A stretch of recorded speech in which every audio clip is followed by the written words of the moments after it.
لوگ سوال کرتے ہیں کہ عمران سال کی 4 سال کی نااہلیت، معاشی بربادی، انتظامی بدحالی اور ان کی کرپشن کا بوجھ آپ نے اپنے ذمے کیوں لیا،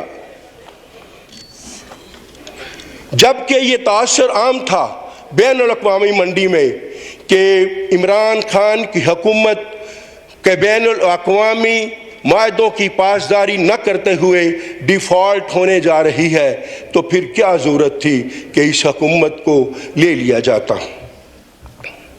مگر قائدین نے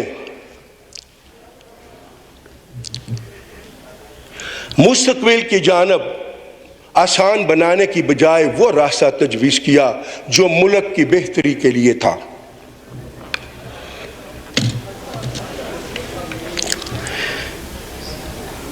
انہوں نے آنے والی نسلوں کا سوچا، پاکستان کی بہتری کے لیے سوچا،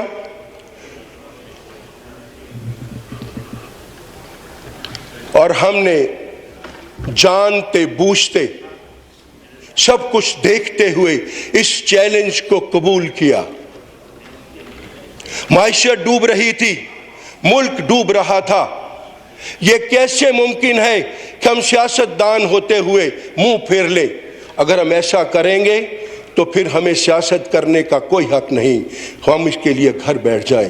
میں یہ سمجھتا ہوں کہ بی ڈی ایم کی قیادت اور قائد محترم میاں شہباز شریف کی قیادت میں اتنی صلاحیتیں موجود ہیں کہ وہ آنے والے دنوں میں اس ملک کی قیادت کو، اس ملک کی قیادت کو، اس ملک کو، اس کی معیشت کو بحال کر کر آگے لے جا سکتے ہیں۔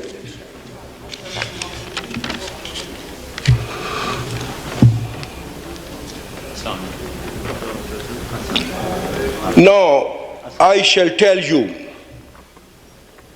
about a trawl. Trawl is a noun. Who is trawl? You will come to know who is a trawl.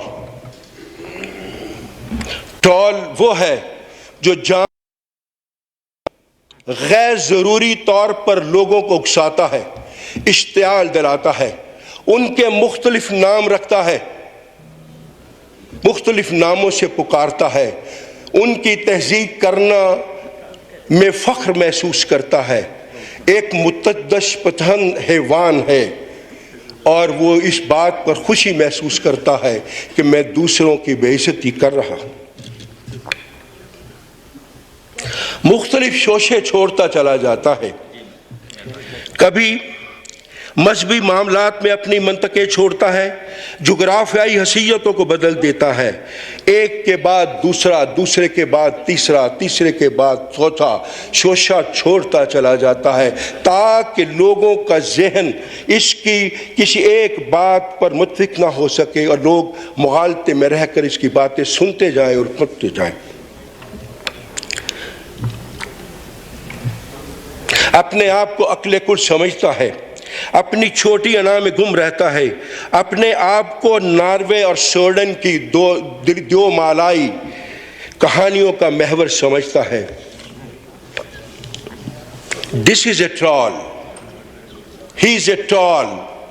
اور ٹرول خبط عظمت کا شکار ہے، ازلی نفسیاتی مریض ہے، اپنے علاوہ سب کو بالشتیہ سمجھتا ہے، لیکن خود ان بالشتیوں میں آنے کی جرت نہیں کر سکتا کیونکہ اندر اس کے اپنا ایک بالشتیہ موجود ہے۔ وہ یہ بھی بخوبی جانتا ہے کہ یہی وہ لوگ ہیں جن کے ساتھ وہ نہیں ملنا چاہتا، یہ اس ملک کی ڈوبتی ہوئی کشتی کو آگے لے کر جا سکتے ہیں۔ یہ جلسہ کھیلتا ہے کیونکہ یہ اپنے اندر تنہائی محسوس کرتا ہے۔ ہم نے اپنے بزرگوں سے سنا کہ کچھ محفل کے ولی ہوتے ہیں، کچھ تنہائی کے شیطان۔ یہ محفل کا بھی شیطان ہے اور تنہائی کا بھی شیطان ہے، اور وہ وقت قریب ہے جب اس کے گرد صرف تنہائی ہی تنہائی ہوگی اور اس کا یہ کسی کا نام نہ بگاڑ سکے گا، نہ قوم کی راہوں میں بارودی سرنگیں بچھا سکے گا۔ وقت ہوگا مگر وقت دیکھنے کے لیے اس کے پاس گھڑی نہ ہوگی، کیونکہ وہ گھڑی تو مصر کے بازار میں وہ نیلام کر چکا۔ اور ملک میں ایک اور بھی ٹرول ہے، اور وہ ٹرول ہے جس کو پہلا ٹرول اپنا چپڑاسی بھی نہیں رکھنا چاہتا تھا، اپنے آپ کو خود ساختہ فرزند راولپنڈی کہتا ہے۔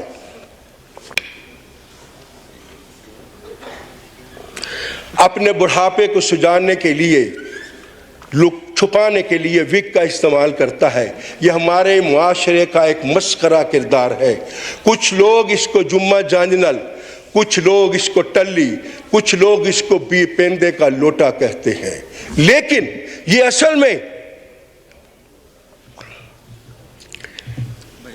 5 نجومیاں دی اولاد، 10 وقت تو پہلے 10 حالات، جتھے دیکھے توا پرات، تھا تھیا ساری رات، اور یہی ہے اس کی اوقات۔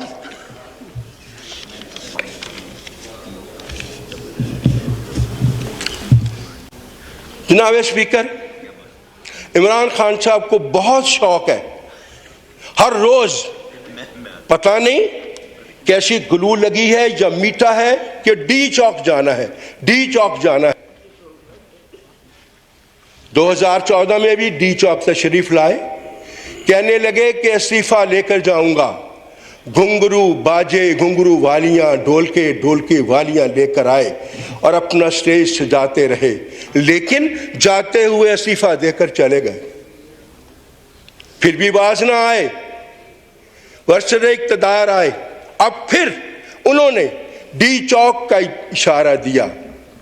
ڈی چوک میں باوجود کہ اجازت نہ تھی تشریف لائے، جس طرح پہلے اپنے گھنگرو اور ڈھولکیاں لے کر آئے تھے، لیکن اس دفعہ مسلح جتھوں کے ساتھ اسلام آباد پر حملہ آور ہوئے۔ ڈی چوک کی بڑھتے ہوئے 2 گھنٹے تک تقریر کرتے رہے، لوگوں کو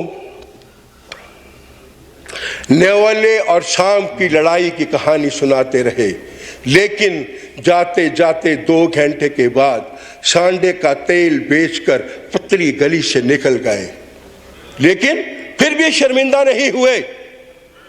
پھر کہنے لگے تاریخ دوں گا، تاریخ دیتے دیتے پھر اپنے گھر سے بنی گالہ میں بیٹھ کر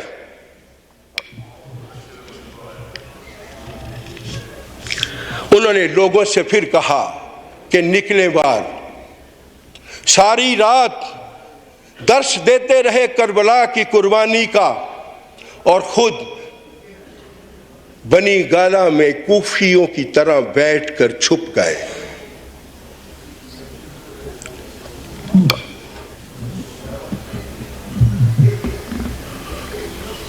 خود میدان سے بھاگ گیا، لیکن اس کو جو آئینہ دکھائے وہ اس کا دشمن، صحافی لکھے تو دشمن، جج فیصلہ کرے تو دشمن، الیکشن کمیشن فیصلہ کرے تو دشمن، پولیس فیصلہ کرے تو دشمن، ججز فیصلہ کرے تو دشمن، فوج فیصلہ کرے تو دشمن۔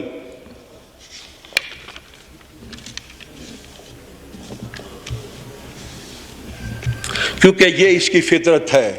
اس نے ملک کی اخلاقیات گرائیں، پھر معیشت گرائی، منگتا بن کر عزت گرائی، پھر گھڑی بیچ کر ملکی وقار گرا دیا، مہنگائی کی بجلی گرائی، توانائی کے بحران کی بجلی گرائی، اور پھر کہتا ہے کہ اس ملک پر ایٹم بم گرا دو۔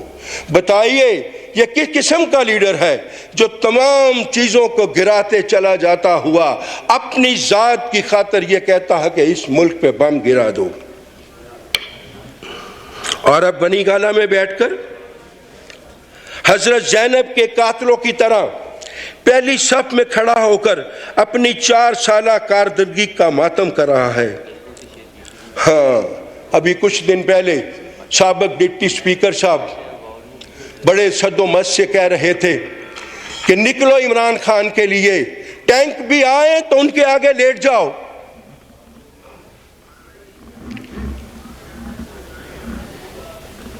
اور یہ وہ لوگ ہیں کہ باہر پولیس کی ایک وین آئی تو اس طرح دم دبا کر بھاگے کہ پتہ بھی نہ چلا.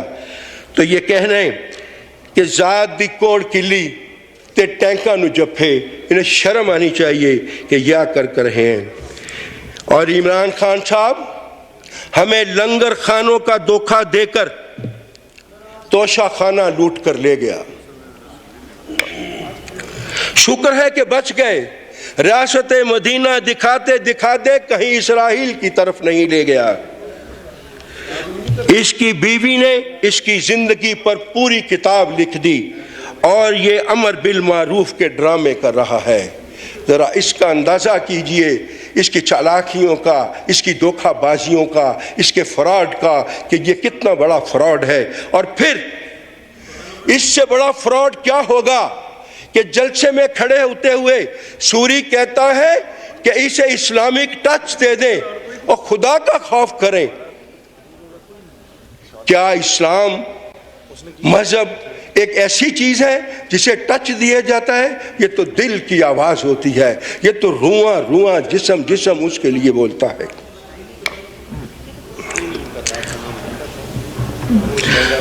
ذوالفقار علی بھٹو کی بیٹی اس کے لیے لڑی, نواز شریف کی بیگم اس کے لیے لڑی, اس کی بیٹی لڑی. مگر بدقسمت ہے یہ شخص کہ بیٹی کو بیٹی بھی نہیں مانتا اور اس کے اپنے بیٹوں میں پرورش پا رہے.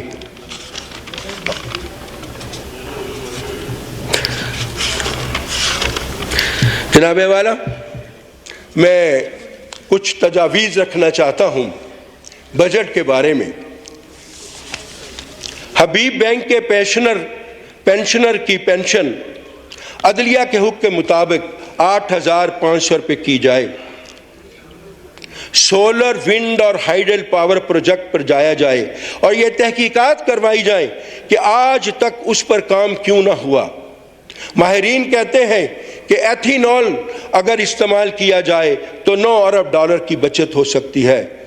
اس بجٹ میں کم از کم تنخواہ 25,000 کا ذکر نہیں, اور یہ اس بات کا بھی یقینی بنایا جائے کہ پرائیویٹ سیکٹر میں پبلک سیکٹر میں دونوں جگہ سے قانون سازی کی جائے اور سب کو کم از کم تنخواہ 25,000 روپے ملنی چاہیے. پرائیویٹ سیکٹر کو, اور یاد رکھیے جتنی سخت ہم بجٹ میں یا جتنی مصیبتیں ہم اٹھا رہے ہیں اس کے لیے ضروری ہے کہ کوئی حکومتی اہلکار مجھے آ کر یہ نہ کہے کہ تم یہ چوری کرو تم اس طرح بچ جاؤ گے. کوئی یہ کہے کہ تم اس طرح کرو تو اس طرح ہو جائے گا. کوئی پولیس انسپیکٹر, کوئی FBR, کوئی SDO اگر یہ وہ کہیں گے تو پھر ناممکن ہے کہ آپ معیشت کو سنبھالا دے سکیں. ٹیکس چوری, بجلی گیس چوری پر کوئی کمپرومائز نہیں ہونا چاہیے. سرکاری عمارتوں میں آفس ختم ہونے کے بعد غیر ضروری بجلی کی ترسیل بند کی جائے. ملٹی نیشنل کمپنیوں پر پابندی لائی جائے کہ وہ اپنا سسٹم, سولر سسٹم لگائیں. 2 بار 2 نوکریاں کرنے والوں کی پینشن بند کی جائے.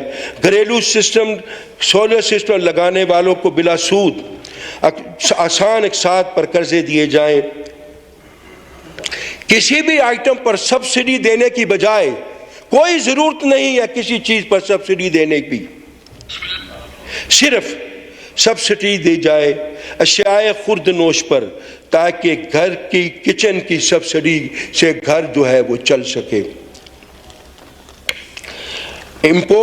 جن اشیاء پر امپورٹ پر پابندی لگائی ہے اس سے 10 ارب ڈالر کی بچت ہو سکتی ہے. اگر پابندی نہ لگائی جائے تو ان اشیاء کی قیمتوں کے برابر ٹیکس جاری لگا دیا جائے.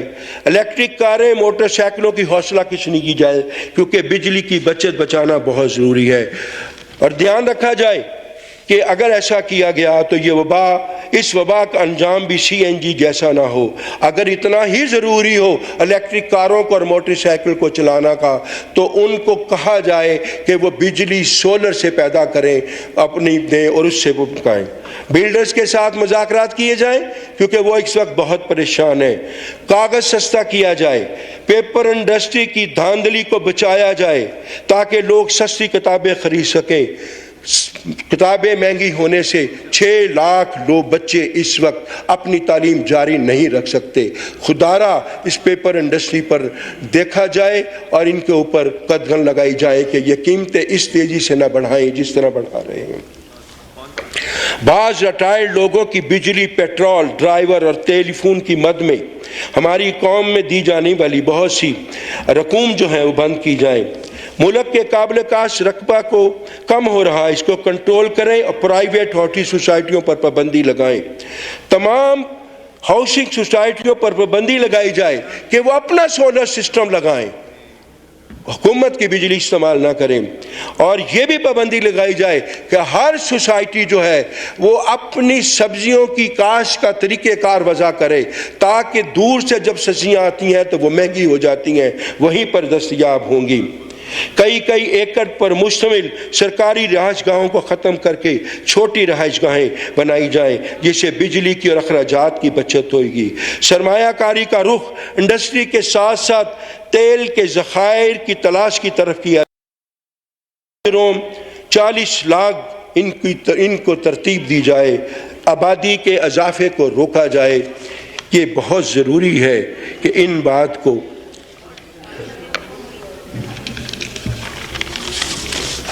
یہ میری تجاویز ہے اور انشاءاللہ اس پر عمل درآمد کریں۔ میں سمجھتا ہوں کہ کچھ نہ کچھ فائدہ ہوگا۔ جناب محترم اسپیکر صاحب، اب میں ایک گزارش دختر پاکستان محترم مریم نواز صاحبہ کے بارے میں۔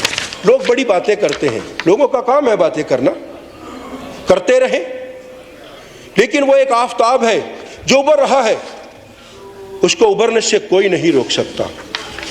وہ حلقہ یاراں تو ابریشم کی طرح نرم، رزم حج کو باطل تو فولاد ہے مریم۔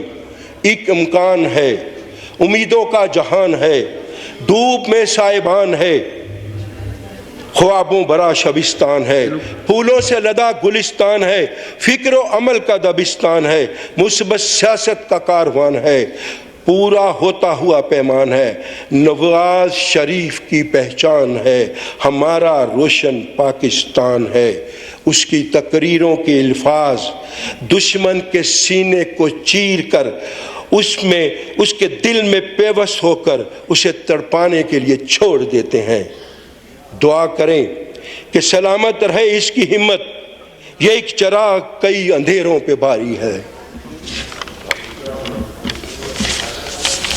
جناب اسپیکر صاحب، آخری بات، آگ لگی ہے، آگ جنگلوں میں اور زبانوں سے نکلنے والے الفاظ میں بھی نظر آ رہی ہے۔ خدا نہ خواستہ جنگلوں میں لگی آگ، نفرت اور انتقام کی آگ ساتھ مل گئیں تو سب جل کر راکھ ہو جائے گا۔ آئیے سب مل کر اس آگ کو بجھائیں اور پاکستان سے بجھائیں۔